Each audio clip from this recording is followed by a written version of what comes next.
যে এখন কেউ বিষ উগড়ালো, এখন আর গায়ে মাখি না। সবাইকে অনেক অনেক স্বাগত আপনাদের সবার প্রিয় সীমা ঘোষ ব্লগে। মিঠি অলরেডি স্কুলে চলে গেছে, ওর তো এক্সাম চলছে এখন। আর আজকে এক্সামটা হলে 3টে পরীক্ষা কমপ্লিট হবে, তারপরে আর মেন পরীক্ষা থাকবে আর 3টে। তো এই হচ্ছে গল্প। এখন পরীক্ষা যতক্ষণ শেষ হচ্ছে ততক্ষণ নিস্তার নেই, কারণ মিঠি তো অত বড় হয়নি যে নিজের পড়াটা নিজে কমপ্লিট করে নেবে। সেই সমস্ত সিলেবাস কেটে কুটে দেখে, মানে খুঁটিয়ে এটা করলি কিনা ওই পড়াগুলো ধরা। আর কেউ যদি ভাবে যে মিঠি এইটা পড়ছে, নিজের পড়া নিজে করে নিতে পারে, তাহলে তার সেটা সম্পূর্ণ ভুল ধারণা। হয়তো তার বাচ্চা মানুষ করার তার কোনো জ্ঞান নেই, এটাও হতে পারে। তো চলো আপাতত রান্না বান্না করে নিই। তো আমার ভিডিওগুলোকে এত অ্যাপ্রিসিয়েট করার জন্য অসংখ্য ধন্যবাদ, আপনাদের কাছে আমি কৃতজ্ঞ। তো আজকেও বানাচ্ছি কলার মোচার ভর্তা। কেন বলছি যে মেয়ে যেটা ভালোবাসে সেটা মাঝে মধ্যেই খাবার। আমি প্রত্যেক সপ্তাহতেই একবার করে মোচা নিয়ে আসি, মোচা সপ্তাহে একদিন খাই। কারণ আজ 4-5 বছর মোচা খাওয়া বন্ধ আছে, সেখানে মোচা মেয়ে খেতে শিখেছে যখন, ওই জন্যে এখন আনছি। আর অর্ধেক মোচা রান্না করে গতকাল খাওয়া হয়ে গেছে, আর বাকি রইল মোচার যে অংশটা আমি ভর্তা করব, সেই অংশটা আজকে রান্না করব। কারণ মেয়ে ওটা তৃপ্তির সাথে খায়, আর ওটার মধ্যেও প্রচুর পুষ্টি থাকে। তো আলটিমেট ওর যেভাবে খাওয়ানো নিয়ে কথা, ও যে খাচ্ছে এটাই বিশাল ব্যাপার। তো আপাতত আজকে করছি বাঁধাকপির তরকারি আর মোচার ভর্তা, সাথে ডিম থাকবে, আর মাঝে একবার টুক করে গিয়ে দইটা নিয়ে আসবো। তো আজকে করব কলার মোচার এই ছোট্ট অংশটার ভর্তা। এর আগেও বহুবার আমি ভর্তার রেসিপি শেয়ার করেছি, তো আজকে এটা করব। এটা খেতে এত টেস্টি, মানে মিঠি আমার মেয়ে যে কোনোদিন খেত না, সেও এখন খেতে শিখে গেছে।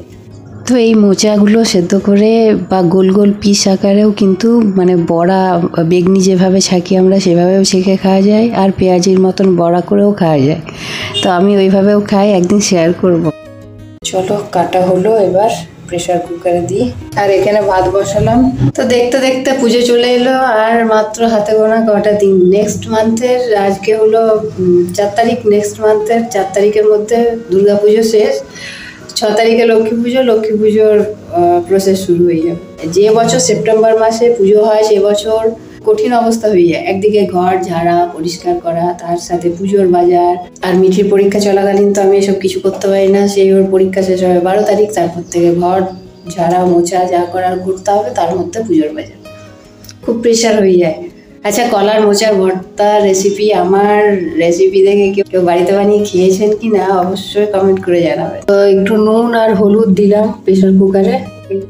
এখন করছি বাঁধাকপির তরকারি। এই সবজিটি আমার মেয়ে খায়, রুটির সাথেও খায়, ভাতের সাথেও খায়।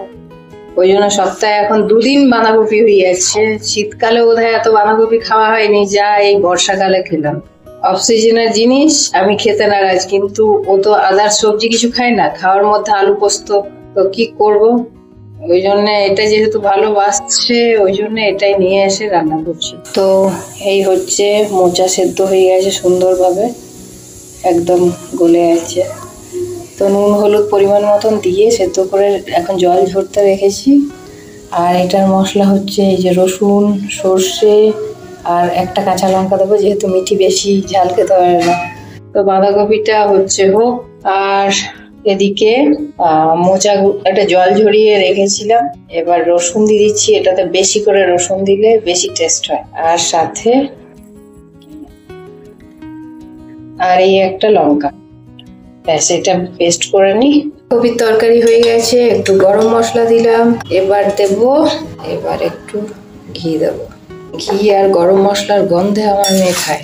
কিছু মানুষ থাকে যারা অন্যের জীবনে বিষ উগড়ানোর জন্য থাকে। তো আমার বাবা বলতো যে যাদের ভিতরে বিষ বেশি হয়ে যায় তারাই উগড়ানোর চেষ্টা করে অন্যের জীবনে। তো সেরকম কিছু মানুষ আমার জীবনেও অবশ্যই আছে, প্রত্যেকের জীবনেই থাকবে। তো রাধারানীর অনেক কৃপা যে এখন কেউ বিষ উগড়ালো, এখন আর গায়ে মাখি না, ধুলো ঝাড়ার মতন ঝেড়ে ফেলে দিই। কেন বলছি, এটার পিছনে অনেক বড় ইতিহাস, অনেক বড় কারণ আছে। কোনো একদিন সময় করে অবশ্যই জানাবো।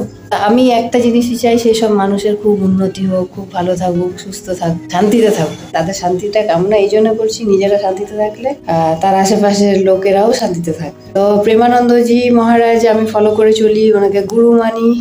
আর ওনার কথা মতোই চলার চেষ্টা করে যাচ্ছি গত 2 বছর ধরে। এই কথাটা শেয়ার করলাম যে আমার মতন অনেকেই তো আছেন যারা আমার ব্লগ দেখেন, তারাও মেন্টালি এই সমস্ত কিছু মানুষের জন্য পরেশান থাকেন, তো তারা কিছুটা হলেও মোটিভেটেড হবেন। কারণ অনেকেই আমাকে মেসেজ করে বলে যে তোমার ভিডিও দেখে সত্যি অনেক মোটিভেশন পাওয়া যায়। তো thank you thank you thank you.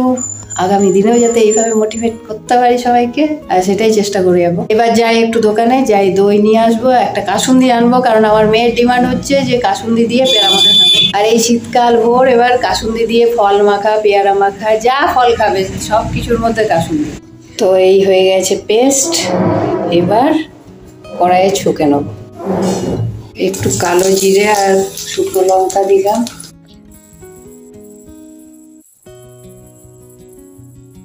তো একটু নুন আর একটু কয়েক দানা চিনি দিয়ে দিলাম, ব্যাস একটু নেড়ে চেড়ে নামিয়ে নেব। তো এই হলো মোচা ভর্তা, আর একটু শুকিয়ে যাক তাহলে হয়ে যাবে, রান্না বান্না কমপ্লিট। মিঠি ভাত খাবে যখন তখন ডিম ভেজে নেবো, কমপ্লিট। এই যে কড়াইয়ের গা থেকে ছেড়ে চলে আসছে, মানে একদম কমপ্লিট। তো এতেই আমাদের মামের, এটা কিন্তু দেখে অনেকটা আছে, আমাদের মামের হয়ে যাবে। তো এই হলো গরম গরম মোচার ভর্তা, অপূর্ব লাগে টেস্ট খেতে। তো এই হলো আজকের রান্না বান্না। ভালো লাগলে অবশ্যই লাইক, শেয়ার আর সাবস্ক্রাইব করবেন। আবার দেখা হবে নেক্সট ব্লগে। ভালো থাকবে, সুস্থ থাকবে, টাটা।